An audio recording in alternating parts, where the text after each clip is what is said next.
Ha Yorùbá ẹ̀yin tèmi ẹ kú dédé àkókò yìí ẹ sá mọ̀ mo tún mú níìsì kan wá fún yín láti ẹnu rufai arisetv mo fẹ́ kẹ́ ẹ jẹ́ ká jọ gbọ́ níìsì question upon question ló sàn béèrè lọ́wọ́ àwọn èèyàn yìí Ọlọ́run gbọ́ mo fẹ́ kẹ́ ẹ tún jẹ́ ká jọ gbọ́ kájọ kọ gbọ́ kí n tó mọ tí mo fẹ́ sọ mo fẹ́ kó wo rufai ní arisetv. Thank you. Just share this program. Share this video, please. Oroni. Thank you. Okay, so I have a lot to say. And this is it. As regards those that say the Igbos should align, I'd like to ask, how long will the Igbos align for? When we returned to democracy in 1979, the Igbos were told to align. And we had an Philip Omedi and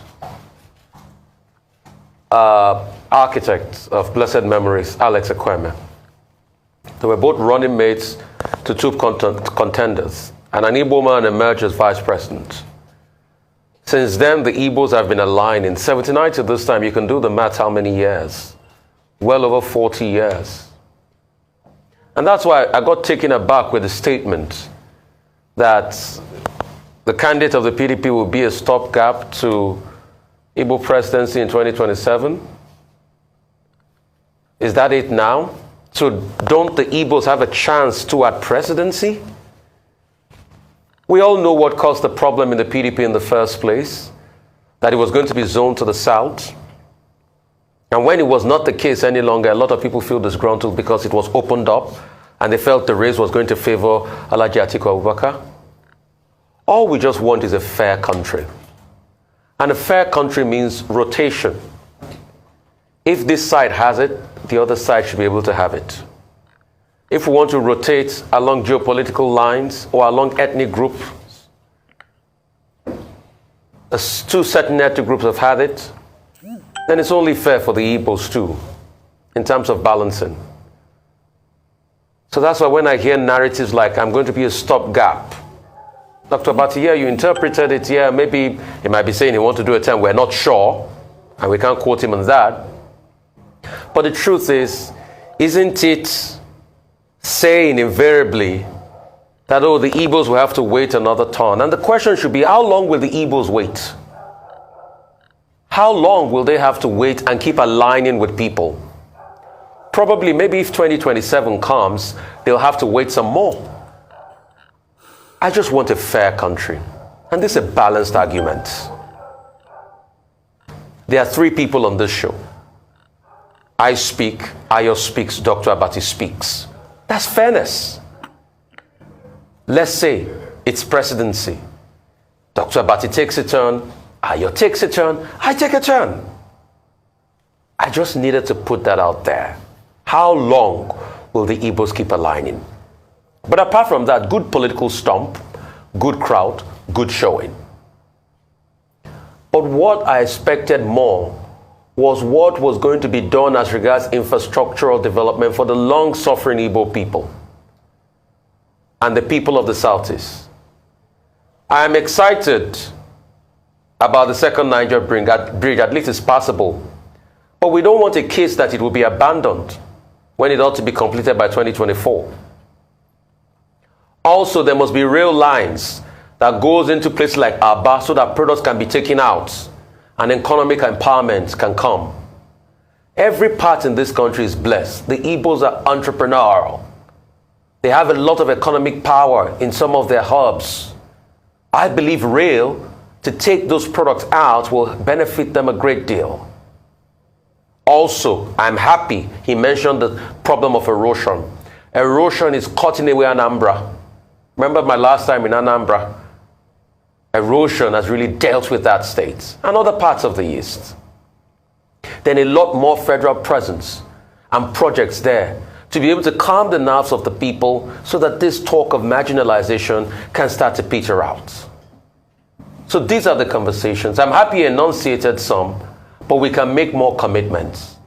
But concerning waiting another turn, I ask again, how long will the Igbos have to wait? Well, this is sheer routine.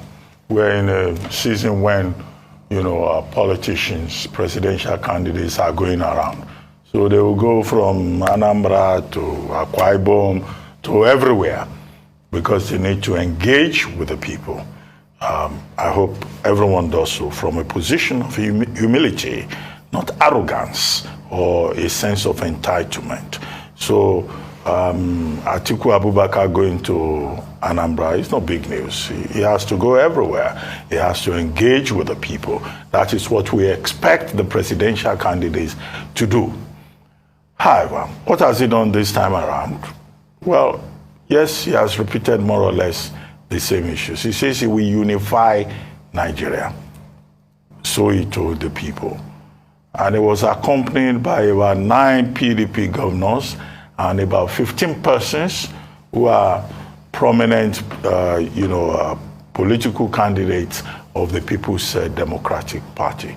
So in terms of solidarity, he projected, a very good positive outing. Osita Chidoka, who is from Anambra State, was there. Dino Melaye, well, he will always be there. He follows the presidential candidate of the PDP around. Senator Uche Ekunife was also there. Mr. Ben Nubi was also there. Of course, the running mate was also there. So it was a very strong mobilization in Anambra State. And I think that very strong mobilization in Anambra State is instructive because it is the state of the Labour Party presidential candidate, Peter Obi, who had also been governor in that state. So from the point of view of strategy, the People's Democratic Party needed to show in Anambra State that they have strong holding in that particular state. And the message to the Labour Party presidential candidate who comes from Anambra State could not have been better accentuated, underlined, reiterated, other than the fact that the governor of the state, Professor Charles Soludo, received them with open arms. This is what every governor should do. We make that point, that every candidate should be able to campaign without molestation or intimidation or harassment in any part of the country. And so, in that regard, Professor Charles Soludo took the higher ground. He received the candidate of the PDP. And I don't think this is necessarily because he himself used to be associated with the People's Democratic Party before he sought governorship, gubernatorial candidacy on the platform of the All Progressives Grand Alliance, APGA. And he made the point there, which again, he pointed out that, look, he even said he's not a politician, that he's struggling to be one. That, what he's trying to do is to just tell the truth. And that's a throwback to the piece he wrote about history beckoning and how he's a witness to the truth. When he made it clear in an essay that he does not think that Mr. Peter Obi of the Labour Party will be a proper candidate in this election. He wrote a long piece in which he said that there are only 2 major candidates, Atiku Abubakar and Asiwaju Bola Ahmed Tinubu, and that what is in the best interest of Igbos is to align with 1 or 2 of those 2 candidates that he has identified. And he made that statement loudly again, and in a reaffirmation of his earlier position that yes, although he believes that Mr. Peter Obi is his brother, but he does not think that the time has come for Igbo presidency, and that the best deal for Ndigbo in Nigeria is to align with either the APC or the PDP. How he will vote on the day remains to be seen, because he has not even openly endorsed Umeadi, the presidential candidate of Apuga, as they call their party in the southeast. But that, I think, was a very instructive one. Now let's look at the promises made by the presidential candidate of the PDP. He said he was promising the Anambra people unity. Well, the riposte to that, the commonplace riposte to that, is that he's not been able to, unify his own party? How will he unify Nigeria? But he went there, as I started with in my prefatory remark, with a very strong delegation to show that he has the support of the key persons, not just from the Southeast, but also within the People's Democratic Party. Then he said he would dredge the seaport, the Onitsha seaport. We have been on that Onitsha seaport dredging for years. And it's not just the Onitsha seaport. The Apapa seaport is over-congested, it's overstretched, because we don't have the draft, the standard draft. That is the standard requirement in the world today.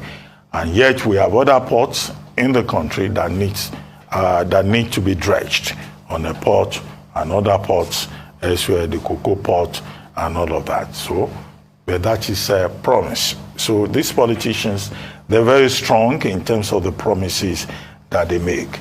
He also said that he would, dredge the River Niger. Okay, this River Niger, we hear that all the time. He will complete the Onitsha seaport. We hear that all the time. And he told his audience that his plan is to be the stepping stone for Igbo presidency in 2027. Does that mean that he's saying that he will just do only one term in office? He didn't go that far, but he said his presidency will be a stepping stone for Igbo presidency in 2027. So if he's saying that, maybe he's promising us that he will do only one term. I hope he will not come around somewhere down the line, if he wins, if he's lucky enough to win, to say that, oh, he was quoted out of contest. And the usual, mediocre thing for politicians to do is to say, oh, journalists are the ones quoting them out of contest, even when they are on tape. Because it's possible that if former Vice President Atiku Abubakar wins, he could get there and he will say, this office is so sweet, it's so nice, I'm enjoying it so much, I want to do a second term.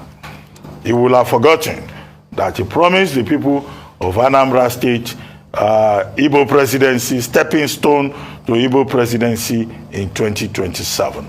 And that is why I think that, observers, watchers, the commentariat must be taking notes in terms of the promises that, those aspiring to be president make. However, there was a major omission in all the statements by former Vice President Atiku Abubakar, now presidential candidate of the People's Democratic Party. And that was with regard to the second Niger bridge at Onitsha. Many people refer to it as second Niger bridge. There are almost about 7 or 8 bridges on the River Niger. But this one is second Niger bridge at Onitsha. And it was in Anambra State on a day when that bridge was opened for Yuletide for 30 days. And the government, the present administration, has promised that that bridge will be finally completed in 2024. But that's not up to the Buhari administration. That's up to the next administration that succeeds it. Because that bridge was started in 2008. We've been on it since 2008. One reason or the other, contract variation, review of contract, review of the 3.3 kilometers from the Asaba end, the 7.7 kilometers, the Obosi roundabout, or what do they call it, whatever. So I expected him to have given the commitment that, I'm here on a historic day when the Buhari administration is test running this second Niger bridge at Onitsha, because there are other bridges, but he didn't go that far. But maybe he will address it later, subsequently, when again he visits the Southeast.